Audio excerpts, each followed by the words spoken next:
Have you ever considered that your weak glutes are the main cause of your back pain, your hip pain, your knee pain, why you're always broke, why you don't have any friends, why your dog left you, volcanoes are erupting across the world? No, just me?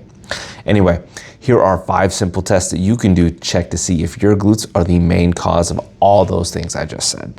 Let's get into it. Hey everyone, Dr. Nick here, your friendly functional physical therapist with a PSA on why your glutes matter more than you think. So, your glute musculature, specifically your gluteus maximus, gluteus medius, and gluteus minimus, together form the powerhouse of the pelvis.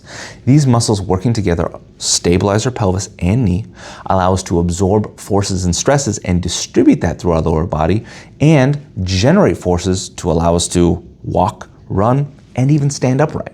However, due to modern society, we are often sitting down more than we ever have before and relying on external devices to support us, moving less and facilitating a weakening of these stabilizing powerhouse muscles.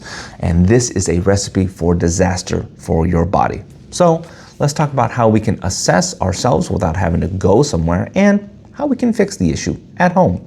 So here are 5 easy tests that you can do at home. Number 1, the Trendelenburg test. I'm gonna find the tops of my hips. That's gonna be my starting point. And now what I'm gonna do is stand on one leg. A positive test is the opposite side hip is going to drop. And what that means is that the side that I'm standing on, the glute medius is too weak to maintain a neutral pelvis, so that side hip pops up and the other side relatively drops. Number 2, we're gonna do the chair stand test. So you wanna sit down in a chair, cross your arms in front of you, and you want to be able to stand up without utilizing momentum or pushing up with your hands.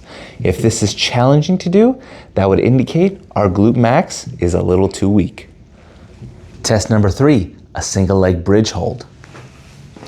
You're gonna lie on your back, utilizing just one leg. You're gonna bridge up and hold that for 10 seconds. If your hips sag or you feel your hamstrings take over, you have relatively weak glutes. Test number 4, a step down test. You wanna use a standard step height, so it's about 6 to 8 inches. I have this platform set up to 6 inches.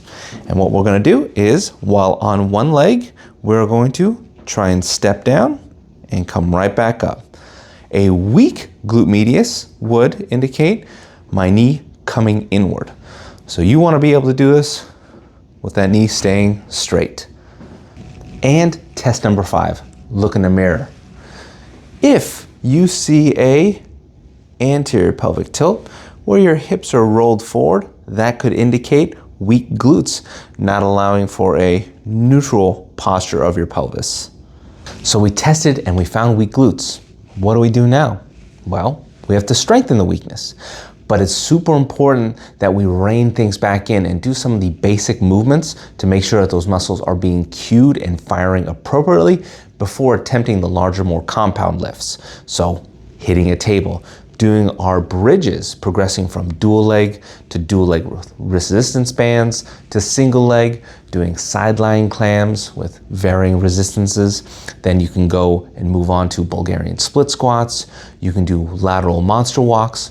We can do eccentric controlled heel taps, and then we can start to translate that into our RDLs and whatnot. Did you fail any of those tests? If you did, you might want to consider throwing in some of those basic exercises I talked about into your warm-up routine as soon as possible.